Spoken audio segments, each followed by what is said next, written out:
नमस्कार, किसान समाचार में आपका स्वागत है। मैं हूं रेशमा आपके साथ। आइए नजर डालते हैं इस वक्त की हेडलाइंस पर। पारंपरिक कौशल से जुड़े ग्रामीण कारीगरों और शिल्पकारों को लक्ष्य कर केंद्र सरकार शुरू कर रही है पीएम विश्वकर्मा योजना। 17 सितंबर से होगी योजना की शुरुआत। कौशल उन्नयन के साथ रियायती दर पर मिलेगा 2 लाख रुपए तक का लोन।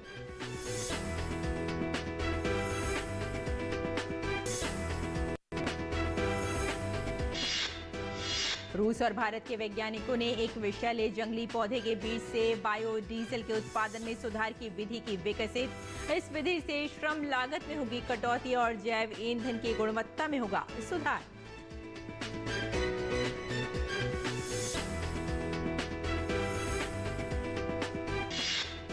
मत्स्य पालन और एक्वाकल्चर उद्योग की गोलमेज बैठक का हैदराबाद में किया गया आयोजन। कंपनियों ने मत्स्य पालन मूल्य श्रृंखला में सुधार लाने, निर्यात बाजार की मजबूती और घरेलू खपत बढ़ाने की रणनीति को लेकर किया मंथन।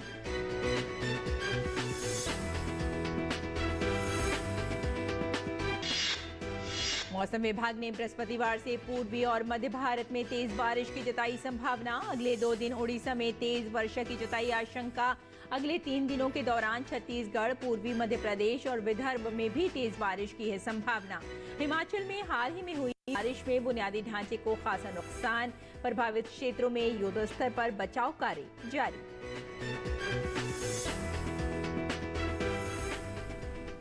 और अब समाचार विस्तार से। परंपरागत तरीके से सदियों से पीढ़ी दर पीढ़ी हुनर का काम करने वालों की मोदी सरकार ने चिंता की। ऐसे छोटे छोटे कारीगरों और शिल्पकारों के लिए पीएम मोदी ने मंगलवार को स्वतंत्रता दिवस के मौके पर विश्वकर्मा योजना शुरू करने की बात कही थी और बुधवार को मोदी कैबिनेट ने इसे मंजूरी दे दी। इस योजना के तहत 30 लाख परिवारों को फायदा पहुंचेगा, जिसके तहत न सिर्फ लोगों का कौशल विकास होगा बल्कि उत्पादों को मार्केट की उपलब्धता से आर्थिक तरक्की भी मिलेगी। इस विश्वकर्मा जयंती पर हम करीब 13-15 हजार करोड़ रुपया से जो परंपरागत कौशल्य से रहने वाले लोग, जो औजार से और अपने हाथ से काम करने वाला वर्ग है, ऐसे लोगों को एक नई ताकत देने के लिए हम आने वाले महीने में विश्वकर्मा जयंती पर विश्वकर्मा योजना लॉन्च करेंगे। मंगलवार को लाल किले की प्राचीर से प्रधानमंत्री नरेंद्र मोदी ने पारंपरिक शिल्प कौशल में कुशल व्यक्तियों को लाभ पहुंचाने के लिए विश्वकर्मा योजना की घोषणा की थी। इस घोषणा के अगले ही दिन कैबिनेट की बैठक में योजना को मंजूरी दे दी गई। कैबिनेट की बैठक के बाद हुई प्रेस कॉन्फ्रेंस में केंद्रीय मंत्री अश्विनी वैष्णव ने इस फैसले का ऐलान किया। 13,000 करोड़ के लेआउट से शुरू हो रही इस योजना में पहले चरण में विश्वकर्मा समाज के लोगों को 1 लाख तक का ऋण दिया जाएगा। योजना के तहत दूसरे चरण में 2 लाख तक का लोन दिया जाएगा। इसमें अधिकतम ब्याज 5% रहेगा। ग्रामीण क्षेत्र में छोटा कारोबारी पारंपरिक तरीके से जो काम करता आया, उसको नए टूल्स, क्रेडिट सपोर्ट, नए स्किल्स और मार्केटिंग सपोर्ट में क्वालिटी सर्टिफिकेशन हो, ब्रांडिंग, ऑनलाइन मार्केट एक्सेस, इन सब प्रोग्राम्स के साथ इनको जोड़ा जाएगा। सरकार के मुताबिक इस योजना से पारंपरिक शिल्प कौशल में कुशल व्यक्ति, विशेष रूप से अन्य पिछड़ा वर्ग समुदाय को लाभ होगा। इसके तहत बुनकरों, सुनारों, लोहारों, लॉन्ड्री वर्कर, नाई और ऐसे परिवारों को विश्वकर्मा योजना के माध्यम से सशक्त बनाया जाएगा। जैसे कुम्हार हुए मिट्टी के काम, सुनार सोने का काम, लोहार लोहे का काम, सुथार लकड़ी का काम, चर्मकार चमड़े का काम, राजमिस्त्री घर बनाने का काम, बांस की टोकरी, झाड़ू, पारंपरिक खिलौने, माला, फूल सजाने वाले, धोबी, दर्जी, मछली का जाल बुनने वाले, नाव बनाने वाले, औजार बनाने वाले, ताले चाबी बनाने वाले, मूर्तिकार, इस तरह से बहुत सारी ऐसी चीजें हैं जो हमारी रूरल इकोनॉमी में, ट्रेडिशनल इकोनॉमी में जिसकी बहुत बड़ी वैल्यू है। योजना के तहत जिन लोगों को फायदा पहुंचेगा, उन लोगों ने इस पर खुशी जताई है। एक बहुत ही अच्छी योजना है और ये गांव में बहुत बड़ा आर्थिक संबल प्रदान करेगा और उनको खुद का बिजनेस स्टेब्लिश करने के लिए एक आर्थिक मदद प्रदान करेगा। आज तक संभवतः यह पहली सरकार है जिसने विश्वकर्मा समाज के लिए कुछ सोचा है और कुछ स्पेशल योजना लेकर के आई है। तो इसमें जो कुम्हार तबके के लोग हैं, जो शिल्पकार हैं, मूर्तिकार हैं, मतलब जो छोटे जितने भी कामगार हैं जिन्हें पूंजी का अभाव है और उन्हें अगर पूंजी मुहैया कराया जाएगा तो स्वतः आत्मनिर्भर होंगे। इस योजना का लाभ लेकर के इनके जीवन में निश्चित तौर पर बदलाव आएगा और सकारात्मक बदलाव आएगा। जब उनको कोई मदद करने वाला नहीं है और सरकार कोई ऐसी योजना ला रही है जो उन लोगों के लिए है, शिल्पी समाज के लिए, विश्वकर्मा समाज के लिए है, तो उनको ज़्यादा से ज़्यादा फायदा मिलेगा और समाज में एक विकास के धारा से वो मुख्य धारा से जुड़ जाएगा। केंद्र की नरेंद्र मोदी सरकार समाज के पिछड़े तबकों के कल्याण के लिए तमाम कदम उठा रही है। इनमें पीएम स्वनिधि योजना और मुद्रा योजना जैसी अहम योजनाएं शामिल हैं। विश्वकर्मा योजना भी सरकार के इन्हीं प्रयासों का हिस्सा है। ऋषि कुमार के साथ ब्यूरो रिपोर्ट, डीडी न्यूज। रूस और भारत के वैज्ञानिकों ने एक विषैले जंगली पौधे के बीज से बायोडीजल के उत्पादन में सुधार की विधि विकसित की है। रूस की डॉन स्टेट टेक्निकल यूनिवर्सिटी ने भारत की university of petroleum and energy studies Dehradun के सहयोगियों के साथ मिलकर ये अध्ययन किया है। अध्ययन में बताया गया है कि इस विधि से श्रम लागत में कटौती होगी और जैव ईंधन की गुणवत्ता में सुधार होगा। बायोडीजल एक लंबी श्रृंखला वाला फैटी एसिड मेथाइल एस्टर है जो वनस्पति तेल और पशु वसा से प्राप्त होता है। विशेषज्ञों के मुताबिक पेट्रोलियम आधारित डीजल ईंधन की तुलना में इसके कई फायदे हैं। साथ ही गैस उत्सर्जन में भी कमी आती है। बायोडीजल के स्तर में सुधार होता है और इसका उपयोग किसी भी डीजल इंजन या फिर मिश्रण में भी किया जा सकता है। राष्ट्रीय मत्स्य पालन विकास बोर्ड और इन्वेस्ट इंडिया ने मिलकर एनएफडीबी हैदराबाद में बुधवार को मत्स्य पालन, पशुपालन और डेयरी मंत्रालय के मत्स्य पालन विभाग में संयुक्त सचिव की अध्यक्षता में उद्योग की समूची मूल्य श्रृंखला केंद्रित गोलमेज बैठक का आयोजन किया। इस गोलमेज सम्मेलन में उद्योग संघों और मूल्य श्रृंखला में शामिल स्वायत्तशासी निकायों सहित उत्पादन और प्रसंस्करण क्षेत्र की प्रमुख कंपनियों ने भागीदारी की।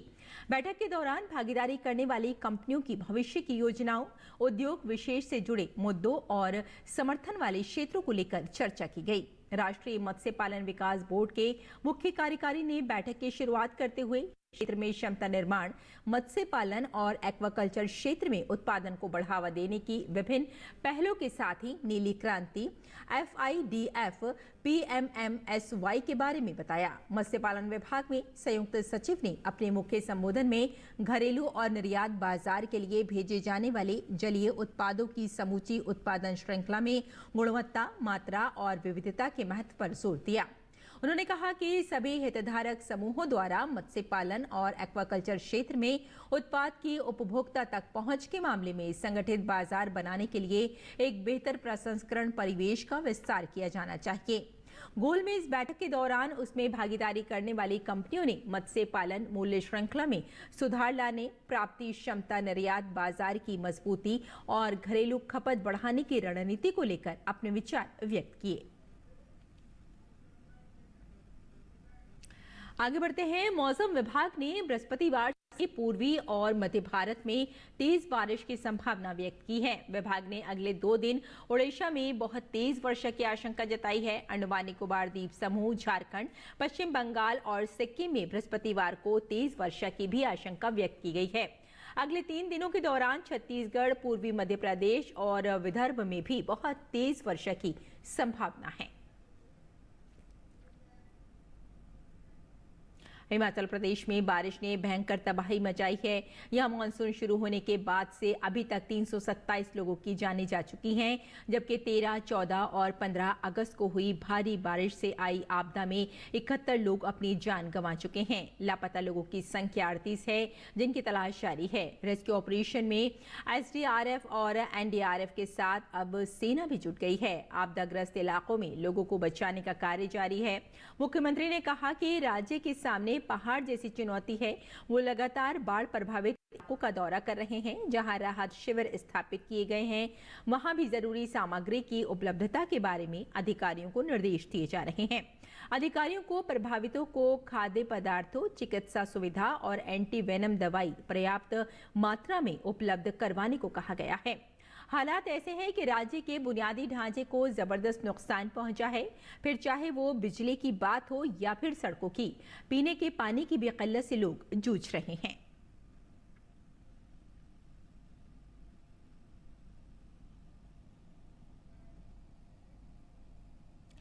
देहरादून के विकासनगर तहसील के लांघा जाखन गांव में भूस्खलन के कारण 15 घर और 7 गौशालाएं पूरी तरह नष्ट हो गई हैं। मकानों में दरारें आती देख प्रशासन ने लोगों को घरों से निकालकर सुरक्षित स्थानों पर भेजा है। प्रशासन, एसडीआरएफ और पुलिस की टीम बचाव कार्यों में जुटी हुई है। उधर पंजाब में फिर से कई गांव बाढ़ के पानी से घिर गए हैं। पिछले कुछ दिनों से हिमाचल प्रदेश में अत्यधिक बारिश के कारण जलस्तर में वृद्धि के बाद भाखड़ा व्यास प्रबंधन बोर्ड के अधिकारियों ने विभिन्न बांधों के दरवाजे खोल दिए हैं। भाखड़ा और पाउंदवांग से छोड़ा गया पानी राज्य में सतलुज और ब्यास के किनारे बसे कई गांवों में भर गया है। होशियारपुर, कपूरथला, रूपनगर और गुरदासपुर जिलों के कई ग्रामीण इलाकों में स्थिति बिगड़ने के बाद लोगों को सुरक्षित निकालने के लिए सेना, बीएसएफ और एनडीआरएफ की टीमें प्रशासन की मदद कर रही हैं। प्रभावित गांवों के लोगों को प्रशासन ने सुरक्षित स्थानों पर जाने की सलाह दी है। इसी तरह जालंधर जिला प्रशासन ने फिल्लौर से लेकर लोहिया तक के सतलुज किनारे के 90 किलोमीटर के क्षेत्र में लोगों को चौकस रहने के लिए कहा है। खेती बाड़ी में ड्रोन्स के इस्तेमाल को लेकर सरकार जल्द ही नई योजना लेकर आने वाली है। लाल किले की प्राचीर से प्रधानमंत्री मोदी ने इसका ऐलान किया। इस योजना को महिला सशक्तिकरण से जोड़ते हुए देश में 15,000 महिला स्वयं सहायता ग्रुप को ड्रोन्स के इस्तेमाल और मरम्मत की ट्रेनिंग दी जाएगी। देश में खेतीबाड़ी को नई तकनीक के साथ जोड़ने और गांव में रोजगार पैदा करने के उद्देश्य से जल्दी ही सेल्फ हेल्प ग्रुप्स की महिलाओं को खास ड्रोन्स की ट्रेनिंग दी जाएगी।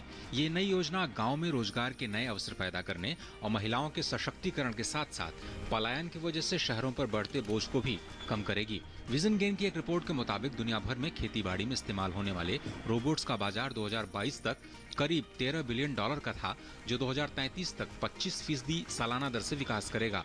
वैश्विक जनसंख्या में बढ़ोतरी के मद्देनजर भी खेतीबाड़ी का मशीनीकरण समय की जरूरत बनता जा रहा है।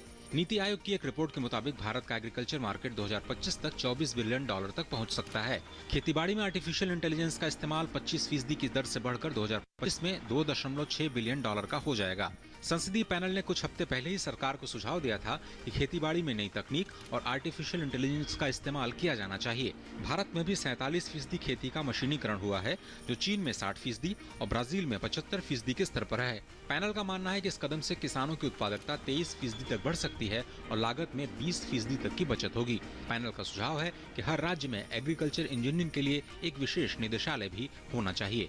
बीते कुछ सालों में भारत में एग्री स्टार्टअप्स की नई श्रृंखला की शुरुआत हुई है।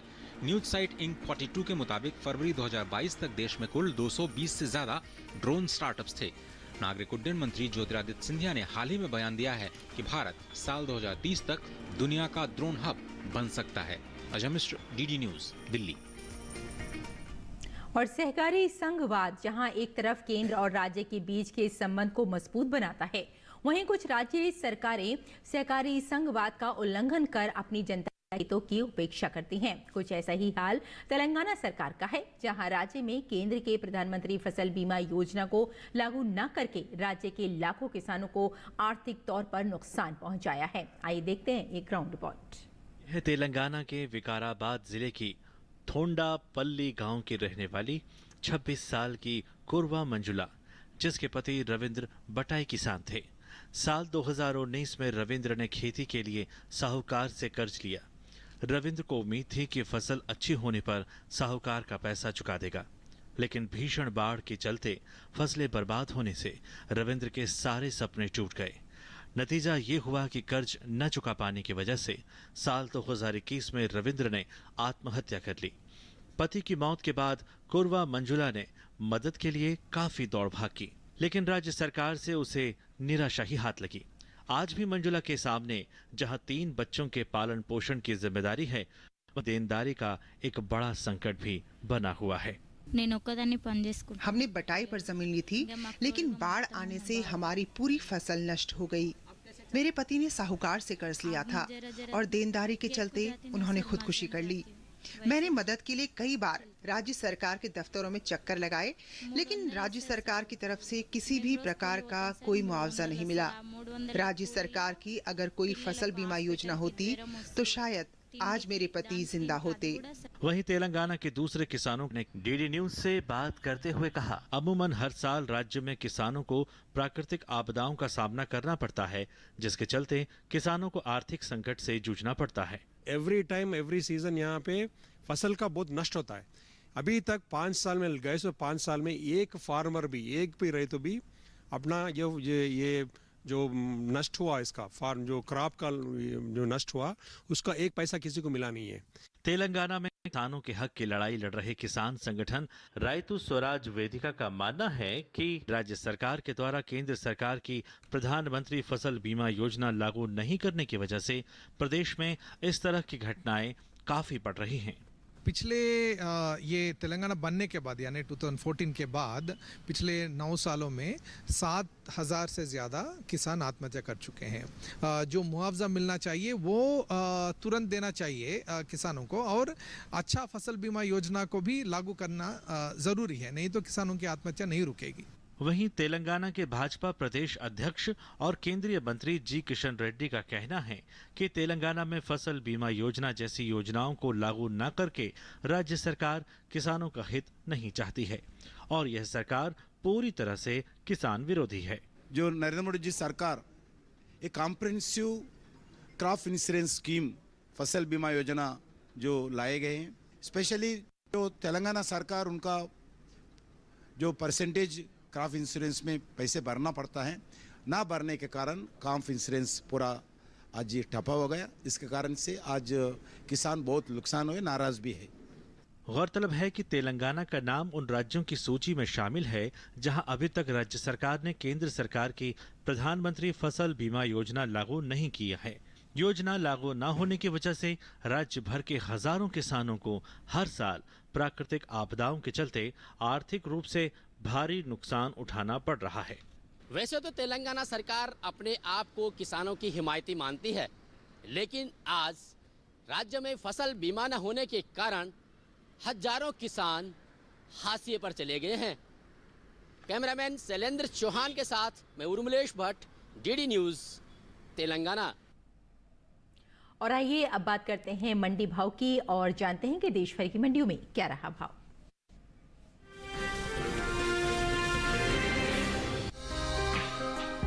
कृषि उपज मंडियों में मसूर की आवक सामान्य बनी हुई है। ज्यादातर कृषि उपज मंडियों में बुधवार को मसूर बिकवाली के लिए पहुंची। बात भाव की करें तो काला पीपल मंडी में मसूर के सौदे मजबूती के साथ हुए, जबकि अलीगढ़ और सुल्तानपुर मंडी में इस दौरान मसूर के भाव में नरमी के साथ कारोबार हुआ, जबकि गाजीपुर मंडी में मसूर के सौदे बिना किसी फेरबदल के साथ हुए। एग्मार्क नेट के मुताबिक मध्य प्रदेश की काला पीपल मंडी में 15 अगस्त को मसूर का भाव रहा 5,870 रूपए। 16 अगस्त को इसके भाव में 90 रूपए की तेजी आई और भाव जा पहुंचा 5,960 रूपए प्रति क्विंटल पर। उत्तर प्रदेश की अलीगढ़ मंडी में इस दौरान मसूर के सौदों में नरमी के साथ कारोबार हुआ। यहां 15 अगस्त को मसूर का भाव था 6,910 रूपए। 16 अगस्त को इसके सौदे 10 रूपए लुढ़क कर 6,900 रूपए पर हुए। हालांकि राज्य की गाजीपुर मंडी में बीते 2 दिनों के दौरान मसूर के भाव स्थिर रहे। यहां 15 और 16 अगस्त को मसूर 6,750 रूपए पर बिकी। सुल्तानपुर मंडी में 15 अगस्त को मसूर का भाव रहा 7,010 रूपए। 16 अगस्त को इसके सौदों में 10 रूपए की नरमी आई और भाव हो गया 7,000 रूपए। उत्तर प्रदेश की दूसरी मंडियों में मसूर के भाव की बात करें तो मिर्जापुर मंडी में मसूर का भाव रहा 6,325 रूपए। सीतापुर मंडी में भाव रहा 6,820 रूपए। फैजाबाद मंडी में मसूर 6,870 रूपए पर बिकी, जबकि राज्य की ही बलरामपुर मंडी में इस दौरान मसूर के सौदे 7,035 रूपए पर हुए। बात मसूर की पैदावार की करें तो इस साल रबी मसूर की पैदावार में बढ़त देखने को मिल सकती है। कृषि मंत्रालय के तीसरे अग्रिम अनुमान के मुताबिक साल 2022-23 के दौरान देश में मसूर की उपज 15,80,000 टन होने का अनुमान जताया गया है, जबकि बीते साल की समान अवधि के दौरान मसूर की उपज 12,69,000 टन ही रही थी।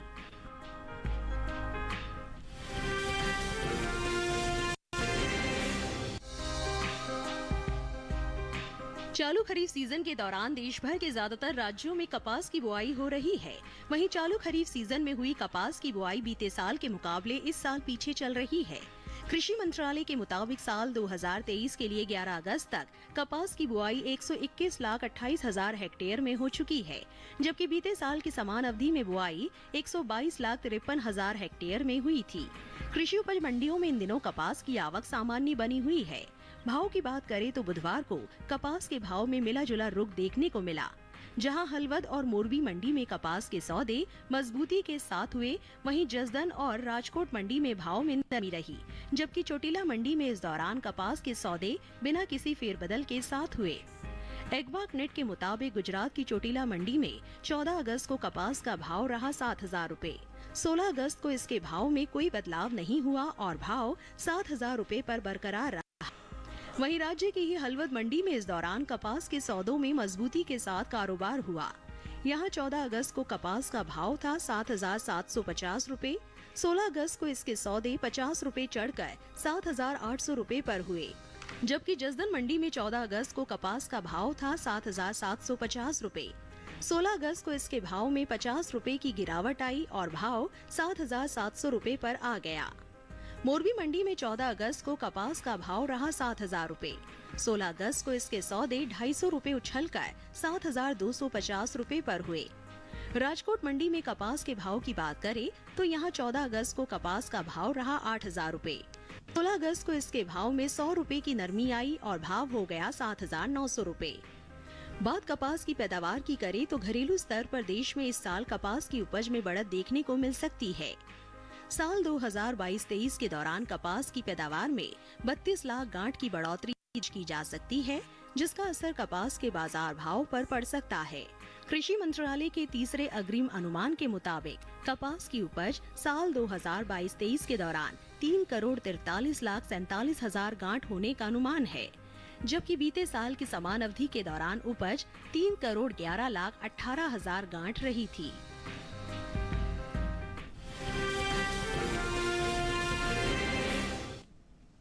और किसान इस मौसम में कैसे रखें अपनी खेती का ख्याल, आइए जान लेते हैं।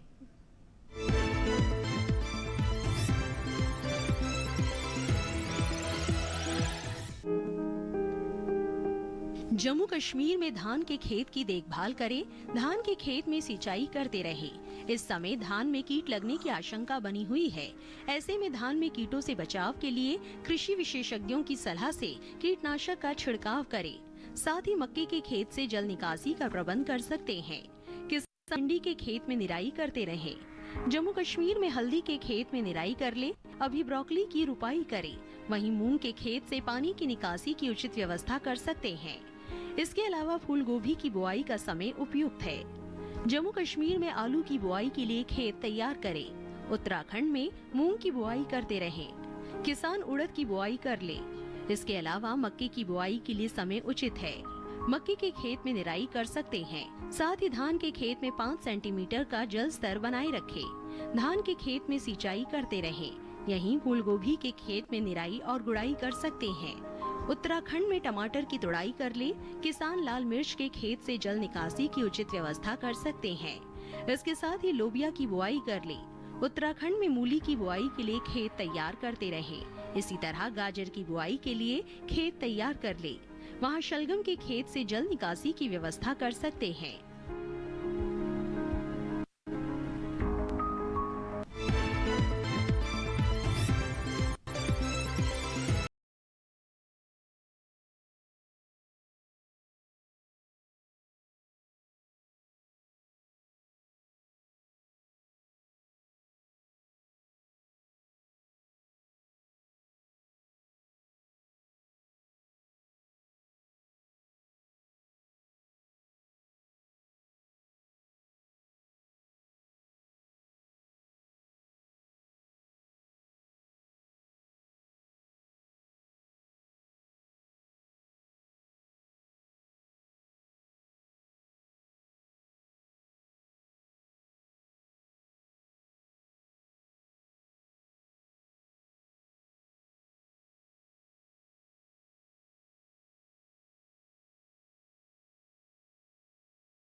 गाजर की फसलों में आर्द्र गलन रोग के कारण बीज के अंकुरित होते ही पौधे संक्रमित हो जाते हैं, जिससे तने का निचला भाग जो भूमि की सतह से लगा रहता है सड़ जाता है। फलस्वरूप पौधे वहीं से टूटकर गिर आते हैं। इस रोग की रोकथाम के लिए विशेषज्ञों की सलाह पर बीजोपचार कर ले। गाजर की जड़ों की खुदाई तभी करें जब वे पूरी तरह विकसित हो जाए। खेत में खुदाई के समय पर्याप्त नमी रखें, साथ ही फसलों को सुखाकर उचित स्थान पर भंडारित करें।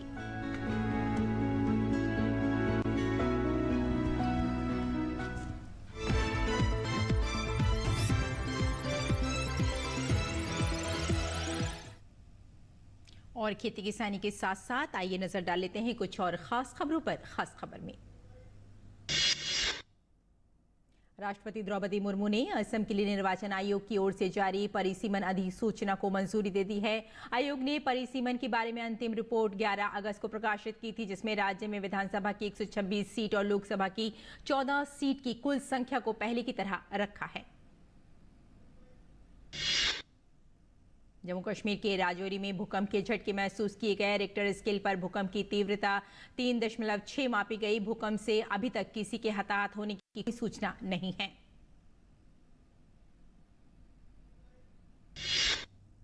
उधमपुर में जम्मू श्रीनगर राष्ट्रीय राजमार्ग पर मचेल माता यात्रा के तीर्थ यात्रियों को ले जा रही एक मिनी बस पलट गई। हादसे में 13 लोग तीर्थयात्री घायल हो गए। भारतीय स्टेट बैंक की वर्तमान वित्त वर्ष में देश भर में 300 नई शाखाएं खोलने की योजना है। बैंक की इस समय देश में 22,405 शाखाएं हैं। बैंक की विदेशों में 235 शाखाएं और कार्यालय काम कर रहे हैं।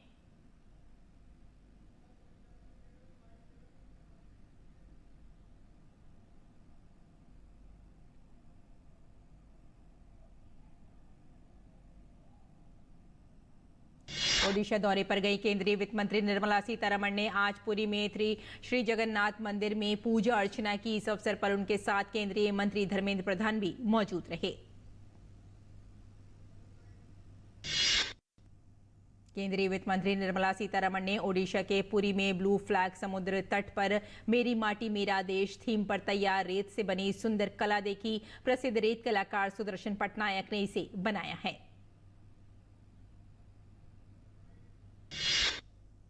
विश्व स्वास्थ्य संगठन के महानिदेशक डॉक्टर टेड्रोस अधानोम गैब्रियसस ने भारत सरकार की ओर से चलाए जा रहे आयुष्मान भारत योजना की तारीफ की है।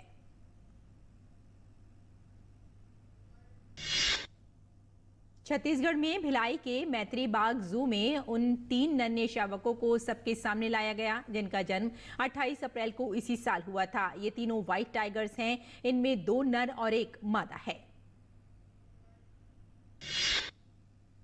तो किसान समाचार में फिलहाल इतना ही। अनुमति दें। नमस्कार।